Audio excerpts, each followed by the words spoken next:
درود دوستان، امیدوارم حال دلتون خوب باشه. با یک آموزش دیگه در خدمت شما هستیم. در این ویدیو میخوایم کامپوننت تگی فایل رو از طریق قدرت بلیزر در دات 8 بدون استفاده از هیچ فریمورک جاوا اسکریپتی ایجاد کنیم. ابتدا بریم یک سر به تگی فایل بزنیم. تگی فایل یک کامپوننت، یک اینپوت تگه که ما میتونیم داخل اون تگ بنویسیم. به این صورت به طور مثال خودش یک تگ 1 و تگ 2 گذاشته. من به طور مثال تگ 3 رو اضافه میکنم. کیورد رو فارسی کنیم. تگ 3 اینتر که بزنیم اینی که تگ رو برای ما اضافه میکنه. تگ 4 تگ 5 و هر کدوم رو هم که بخوایم میتونیم حذف کنیم. این کاملا داره با جاوا اسکریپت کار میکنه. میخوایم که چنین کامپوننتی رو از طریق بلیزر ایجاد کنیم. هدفمون از این ویدیو اینه که اسکیل و مهارت خودمون رو در بلیزر بالا ببریم. خب بریم پروژه خودمون رو ایجاد کنیم. میخوایم که با دات نت 8 این کار رو انجام بدیم. پس من بلیزر وب اپ رو انتخاب میکنم. تمپلیت جدید دات نت 8 برای بلیزر. اسمش رو میذارم بلیزر تگ. نکست میزنیم. توجه کنید که اینجا من اینتراکتیو رو روی حالت سرور قرار میدم. روی حالت نان قرار نمیدم. چون کامپوننتی که میخوام ایجاد کنم نیاز به اینتراکتیو داره. نیاز داره که ما با اون تعامل داشته باشیم. پس باید یکی از حالتهای تعاملی مثل سرور، وب اسمبلی یا حالت اتو رو انتخاب کنیم. حالت نان نمیتونیم این کار رو انجام بدیم. در حالت نان باید حتما از جاوا اسکریپت استفاده کنیم. پس من این رو میذارم روی حالت سرور. شما میتونید روی وب اسمبلی یا اتو هم قرار بدید. من میذارم روی سرور و میگم که این اینتراکتیوی به صورت گلوبال روی همه پیج ها اعمال بشه. میتونیم این رو روی پر پیج و به ازای هر پیج و کامپوننت هم تنظیم کنیم. من میذارم روی حالت گلوبال که به صورت سراسری کل پروژه اینتراکتیو سرور داشته باشه. کلیک میزنیم پروژه برای ما ایجاد بشه. پروژه بالا اومد. ابتدا میریم کامپوننت خودمون رو ایجاد میکنیم. پس من در پوشه کامپوننت یک کامپوننت ایجاد میکنم به نام tag دات ریزور. کامپوننت خودمون رو ایجاد میکنیم. زوم کد رو هم بالا ببریم روی 175%. من میخوام که ورودی کامپوننت خودم رو استرینگ در نظر بگیرم. یعنی کاربر وقتی که میخواد از این کامپوننت استفاده کنه یک استرینگ رو بایند میکنه به کامپوننت من و مشخص میکنه که جدا کننده یا سپریتور اون چیه. به طور مثال میگه که سپریتورش کاما هست و من از طریق کاما میام این استرینگ رو جدا میکنم و هر کدوم و هر بخش رو به عنوان یک تگ در نظر میگیرم. پس اولین چیزی که نیاز داره کامپوننت ما یک پراپرتی. بنویسیم پراپ از جنس استرینگ به نام تگز و بالای سر اینم می نویسم که این یک پارامتره. یک کپی هم ازش بگیریم. کاربر میاد تگ ها رو به عنوان یک استرینگ وارد میکنه و همچنین باید عنوان کنه که سپریتور اون چی هست. سپریتور. دو تا متغیر کمکی هم در نظر میگیرم. یکی لیست استرینگ. میام این استرینگ تگز رو از طریق سپریتور اسپلیت میکنم و تبدیلش میکنم به یک لیستی از استرینگ و یک حلقه روی این لیست میزنم و اونها رو میخوام که نمایش بدم.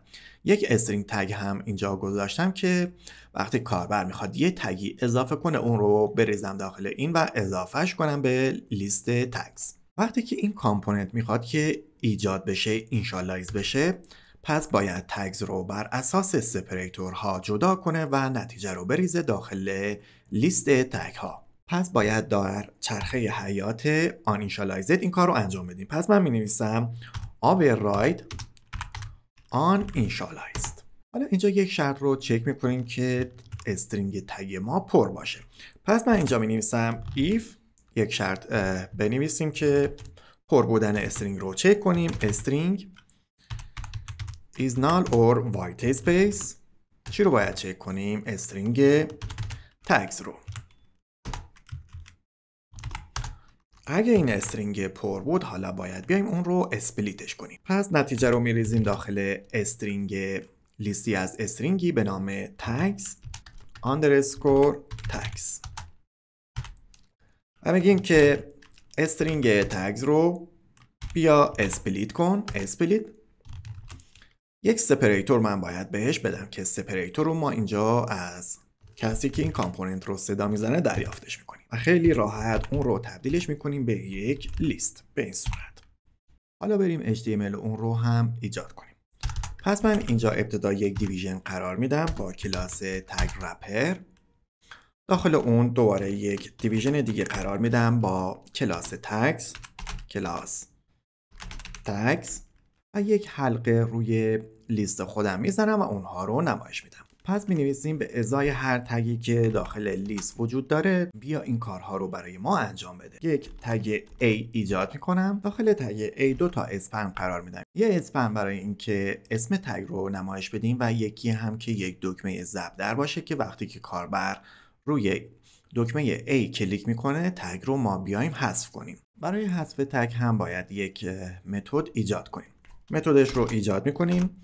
اسمش رو میذارم remove tag. ابتدا ایندکس تگ ورودی رو داخل این لیست پیدا میکنیم که بتونیم از طریق ایندکسش پاکش میکنیم.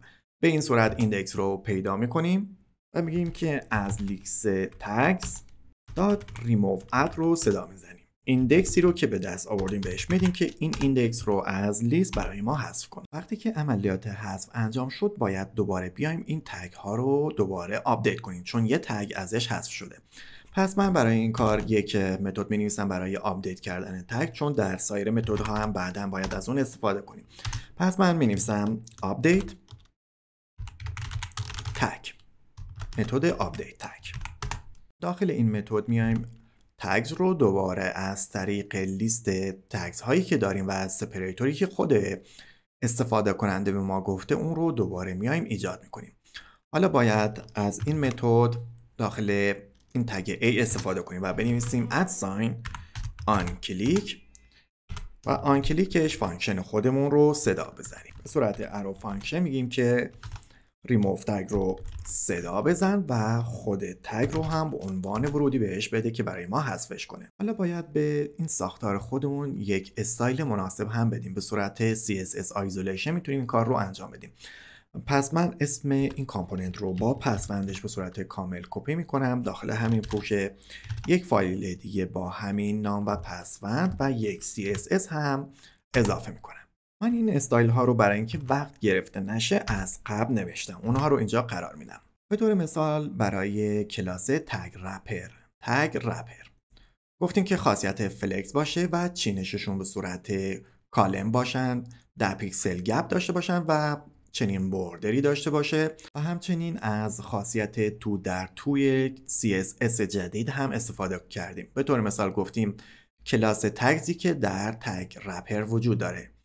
کلاس تگزی که در تگ رپر وجود داره. حالا بیا برای اینم دیسپلیش رو فلکس کن، خاصیت رپ هم داشته باشه و بین هر کدومش هم 5 پیکسل فاصله داشته باشه.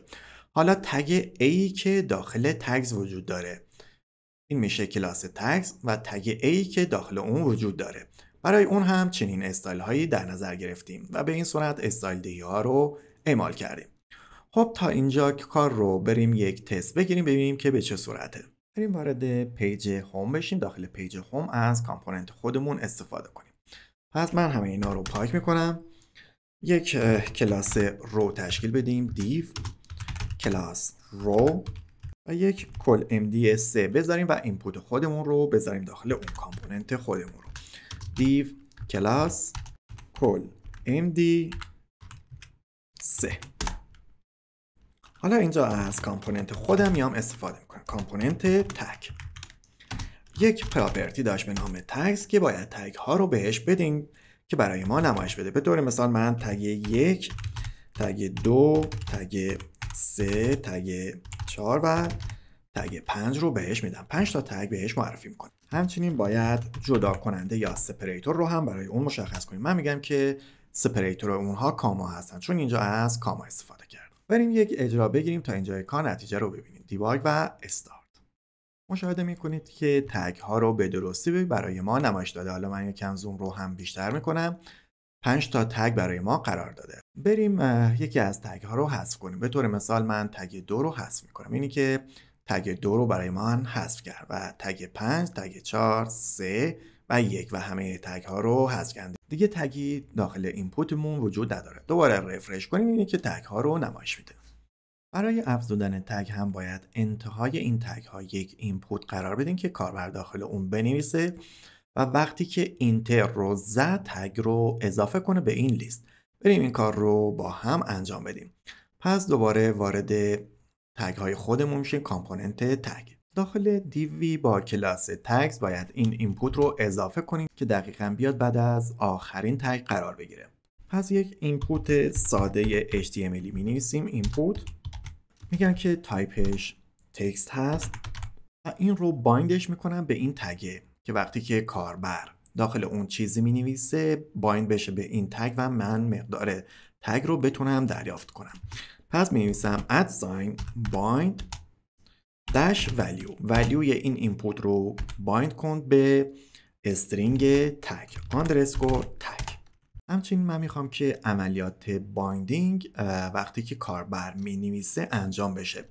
پس می نویسم @bind value event، یعنی اینکه بایند کردن رو روی چی ایونتی برای ما انجام بده. من میگم که روی on input. این باعث میشه به محض که کاربر چیزی بنویسه مقدار ولیوی این اینپوت بره و وارد استرینگ تگ بشه. همچنین میخوام وقتی که کاربر داخل این اینپوت اینتر رو زد بیاد این تگ رو که بایند شده به استرینگ تگ اضافهش کنه به این لیست و نمایشش بده. پس میگیم که @onKeyDone. وقتی که کلیدی رو فشار داد باید برای ما یک متد اجرا کنه. بریم onKeyDone رو ببینیم. میبینید که میگه که من یک ایونت کالبک هستم که یک کیبورد ایونت آرگومان ارسال میکنم. پس ما باید یک متد بنویسیم که ورودی اون یک کیبورد ایونت آرگومان باشه. بریم متد رو اضافه کنیم. بعد از این ریموو من اضافهش میکنم async task handle keydone. میبینید که ورودی اون یک کیبورد ایونت آرگومان هست، چون اینجا داخل onKeyDone گفته که من کیبورد ایونت آرگومان رو ارسال میکنم. اینجا دریافتش میکنیم. حالا میتونیم چک کنیم که اگه کلیدی که فشار داده کلید اینتر هست یک سری عملیات رو برای ما انجام بده. پس باید ابتدا چک کنیم که کلیدی که کاربر فشار داده حتما اینتر هست. میتونیم از طریق آرگومان و پراپرتی کدش اون رو مشخص کنیم. میگیم که اگه کد برابر با اینتر بود یا اینتر نامپد بود بیا این کارها رو برای ما انجام بده. این تگی که داره کاربر وارد میکنه و اینتر میزنه 2 تا شرط باید داشته باشه. از قبل داخل لیست ما وجود نداشته باشه، یعنی تکراری نباشه. این یک مورد و دومین مورد هم اینه که شامل کاراکتر سپریتور ما نباشه، چون دیتای ما رو به هم میریزه. پس شرط خودمون رو باید به این صورت چک کنیم. حالا من شرط ها رو میشکنم میارم پایین.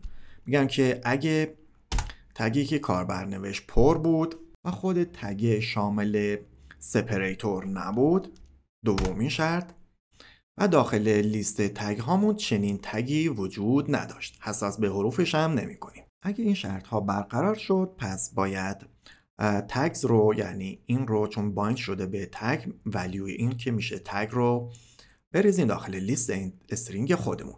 پس بنویسیم underscore tags.add کن تگی که کاربر وارد کرده و اون رو هم تریمش میکنیم. وقتی که اون رو به لیست خودمون اضافه کردیم دوباره باید مقدار اینپوت رو خالی کنیم. پس میگم که دوباره تگ رو بیا خالی کن، میشه استرینگ empty بهش میدیم و دوباره آپدیت تگ رو صدا بزن که تگ جدید رو به این استرینگ تگ برای ما اضافه کنه. بریم اجرا بگیریم و نتیجه اون رو هم ببینیم. دیباگ و استارت. خب مثل این که یک خطا داریم. اینجا ما این رو نوشتیم، هندل کیدون رو نوشتیم ولی به ایونت آن کیدون نسبتش ندادیم. پس میگیم وقتی که ایونت آن کیدون اتفاق افتاد این متد رو برای ما صدا بزن. اجرا بگیریم استارت. خب بریم یک تگ اضافه کنیم. به خاطر استایل هایی که من به این اینپوت دادم یک اینسپکت بگیریم. اینسپکت، یکم زوم رو کمتر کنیم. ببینید که اینجا من یک اینپوت قرار دادم. بیتس اون رو 80 پیکسل گذاشتم و بوردرهای اون رو هم از بین بردم به خاطر استایلی که بهش دادم. قبلا من گفتم که استایل ها رو نوشتم. ببینید که اومد انتهای تگ های من قرار گرفت. به طور مثال من می‌نویسم تگ 6. تگ 6 رو وارد میکنم و اینتر میزنم. ببینید که اون رو تبدیل کرد به یک تگ و اینجا برای ما قرار داد. دوباره من میزنم تگ 2، چون تگ 2 تکراریه نباید اجازه بده که اون رو وارد کنیم. من هرچی اینتر بزنم هیچ اثری نداره چون تکراریه. یک تگ دیگه اضافه کنیم به نام کدسل. تگ کدسل اضافه شد. تگ بلیزر رو هم اضافه کنیم. ببینید که به درستی داره کار میکنه. حالا باید بریم سراغ این کامپوننت و عملیات بایندینگ رو هم براش پیاده سازی کنیم. برای بایندینگ ما میتونیم به دو صورت کار کنیم. یکی این که به صورت مبتدی این کار رو انجام بدیم، یا اینکه بیایم و به صورت واقعی عملیات بایندینگ دو طرفه رو به کامپوننت خودمون اضافه کنیم. دو روش رو ما با هم جلو میریم. ابتدا بریم با روش اول و روش ساده تر این کار رو انجام بدیم. میبینید که ما داخل خود کامپوننت تگ یک پراپرتی داریم به نام تگز که هر بار هر اتفاقی که داره میفته ما اون رو میایم آپدیت میکنیم. پس برای اینکه مقدار تگ رو به دست بیاریم داخل هوم، یعنی جایی که این کامپوننت رو داریم استفاده میکنیم، میتونیم یک رفرنس از این تگ بگیریم. برای این کار من بلاک کد رو باز میکنم از سان کد. ابتدا یک استرینگ در نظر میگیرم به نام تگز. میخوام وقتی که مقدار تگ های این کامپوننت رو گرفتم بریزم داخل این تگ و این قسمت نمایشش بدم داخل یک تگ p و بنویسم @_ tags. حالا از نوع خود تگ یک نمونه ایجاد میکنم. بنویسم تگ و اسمش رو میذارم _tag component. یک element reference از اون میگیریم. حالا این رو نسبت میدم به کامپوننت خودم @ref. یک رفرنس براش مشخص میکنم، میگم که رفرنس تو بیا داخل تگ کامپوننت قرار بگیره. به این صورت یک متد هم اینجا اضافه میکنم void به نام get tags. یک تگ A هم بالای تگ P خودم قرار میدم. به این صورت وقتی که روی این تگ A کلیک شد باید این متد اجرا بشه. این متد هم باید مقدار تگز رو به دست بیاره. خیلی راحت میتونیم بگیم تگز از کامپوننت تگ کامپوننت دات پراپرتی تگزش رو برای من بیار. دسترسی به تمام پراپرتی های پابلیک از طریق رفرنس داریم. ما داخل تگ این پارامتر رو اومدیم پابلیک کردیم. پس از بیرون از طریق خود رفرنسی که بهش دادیم میتونیم به اون دسترسی داشته باشیم. بریم یک اجرا بگیریم نتیجه کار رو ببینیم. استارت. الان من میذارم get tags. میبینید که لیست تگ ها رو برای من آورد و اینجا نمایش داد. حالا یک تگ دیگه اضافه کنیم. من تگ رو مینویسم بلیزر ASP.NET Core C# کدسل. این تگ ها رو اضافه میکنم. دوباره get tags رو میزنم. اینی که تگ من هم دوباره آپدیت شد. در واقع در این روش ما اصلا هیچ بایندینگی برای کامپوننت خودمون ایجاد نکردیم و از طریق رفرنس تونستیم که تگ ها رو به دست بیاریم. بریم و بایندینگ دو طرفه رو هم به کامپوننت خودمون اضافه کنیم. ابتدا بریم و وارد تگ بشم. من یک مسئله ای رو توضیح بدم. می‌بینید که دستور @bind-value یعنی که بایند کند به ولیوی این اینپوت. این اینپوت خاصیتی داره به نام ولیو. پس میگه که ولیوی مربوطه به این اینپوت رو بایندش کن به استرینگ تگ. یعنی هر ولیویی که داخل اینپوت قرار گرفت مقدار اون رو هم داخل تگ قرار بده. داخل کامپوننت خودمون همه کامپوننت های بلیزر هم میتونیم ما این کار رو انجام بدیم. البته فقط برای پارامترهای عمومی اون. میبینید که ما اینجا دو تا پارامتر پابلیک داریم، یکی تگز و یکی هم سپریتور. ما میتونیم بایندینگ رو برای این پراپرتی ها هم انجام بدیم، یعنی از بیرون برای این کامپوننت خودمون بنویسیم @bind داش و تگز، یعنی بایندش کن به تگز این کامپوننت. بریم کار رو انجام بدیم. پس من به کامپوننت خودم بذارم من یه کپی از این بگیرم دیگه این رو کامنت میکنم. این روش اول بود. روش دوم میخوایم که دیگه از رفرنس استفاده نکنیم. به این صورت بذارید من اینا رو هم بشکنم بیارم داخل یک خط دیگه.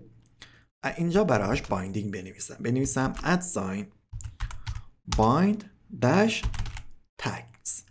یعنی تگز مربوط به این کامپوننت رو واردش بشیم. این تگز رو که استرینگ هست، این رو به چی بایند کنم؟ من میخوام که بایندش کنه به همین استرینگ تگز. ببینید که اینجا به ما ایراد گرفت، گفت تو که اینجا اومدی تگز ها رو پر کردی و دوباره اینجا براش بایندینگ نوشتی.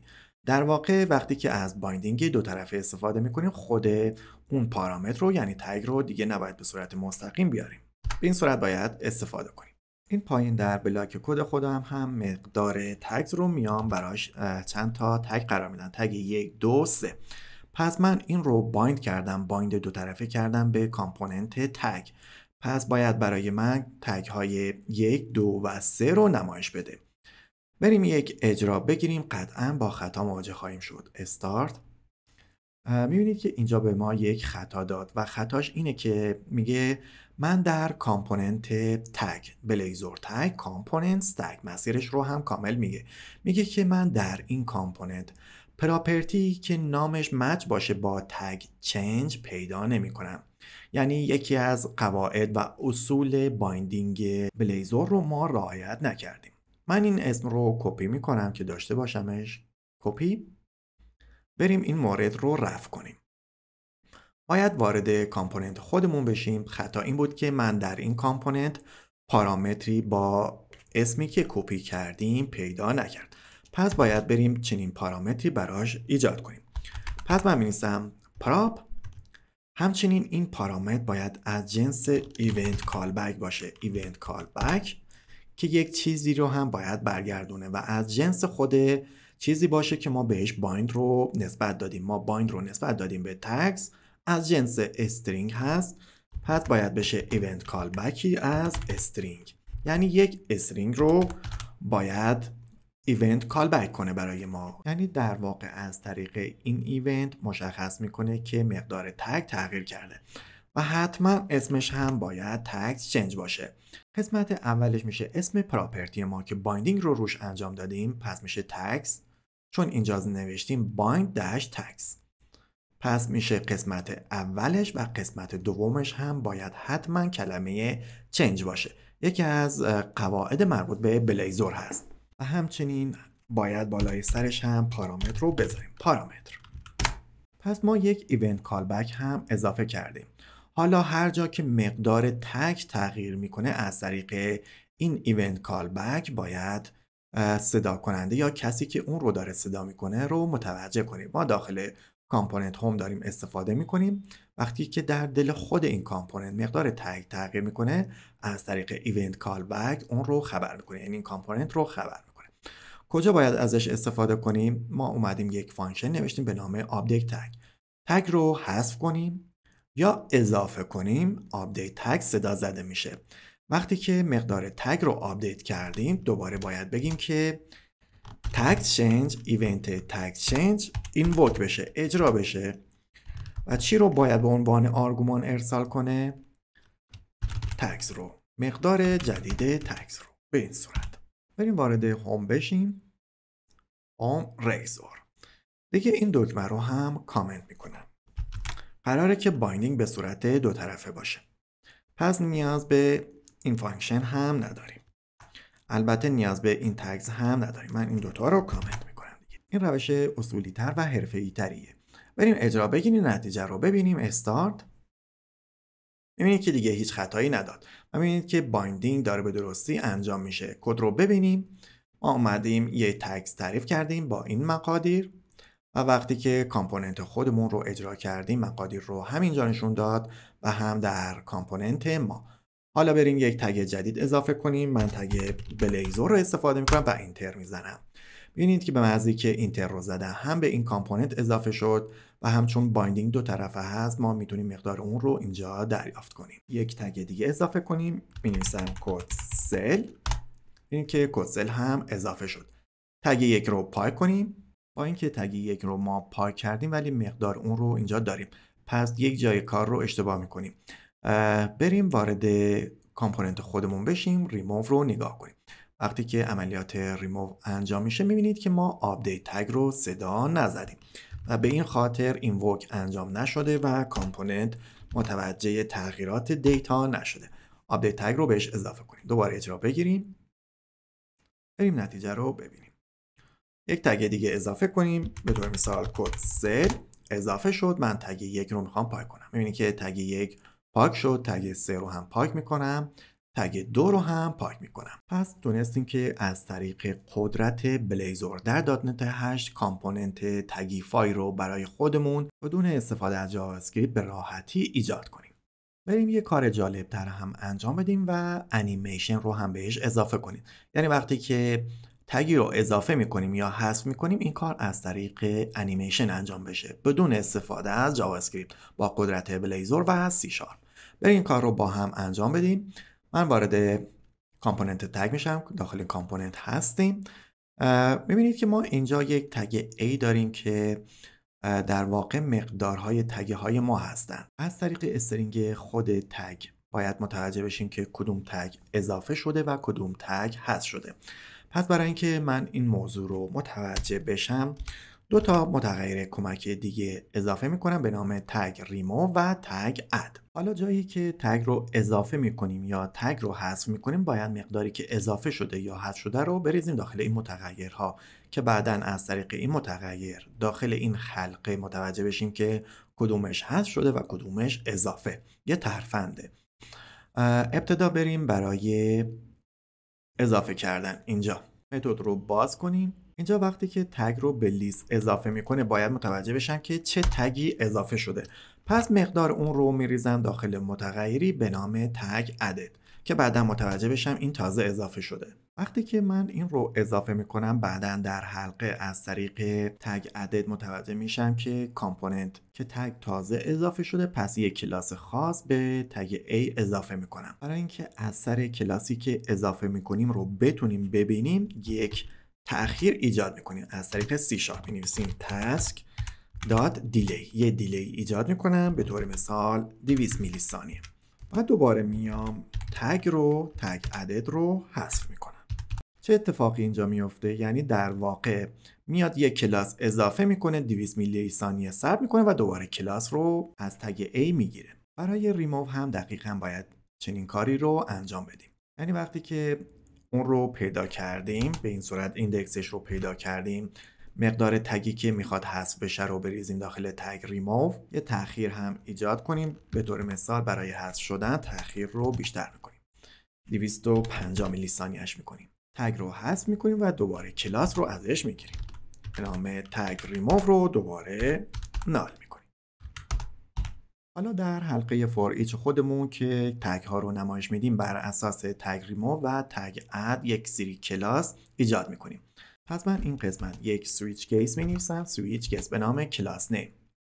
میگم که اگه این تگی که الان میخواد نمایش داده بشه همون تگی بود که اضافه شده، بیا کلاس تگ ادد رو بهش اضافه کن. کلاسی تشکیل بده به نام تگ ادد. و اگه این تگی که الان میخواد نمایش داده بشه همون تگی هست که قرار حذف بشه، تگ ریموو رو، کلاس تگ ریموو رو اضافه کن. در غیر این صورت اگه هیچ کدوم از اینها نبود، فقط کلاس تگ رو اضافه کن. حالا من این تگ A رو قرار میدم داخل یک دیویژن. به این صورت تگ A رو میذاریم داخل تگ دیو خودمون و این کلاس رو نسبت میدیم به تگ دیو خودمون. پس میگم کلاس @sign کلاس نه. توجه کنید که من قبلا استایل های تگ ادد و تگ ریموو رو اضافه کردم. بریم اونها رو ببینیم داخل تگز و تگ ادد. ببینید که کل کلاس های تگ یک ترانزیشن روی اونها هست که حالت انیمیشنی پیدا کنه و تگ ادد میاد باکس اون رو بزرگتر میکنه، اسکله 1.1 بهش میده، یعنی این دیو رو برای ما یک لحظه 200 میلی ثانیه بزرگتر میکنه و خود تگ A که داخلش قرار داره، یعنی این تگ A رو کالرش رو میاد تغییر میده.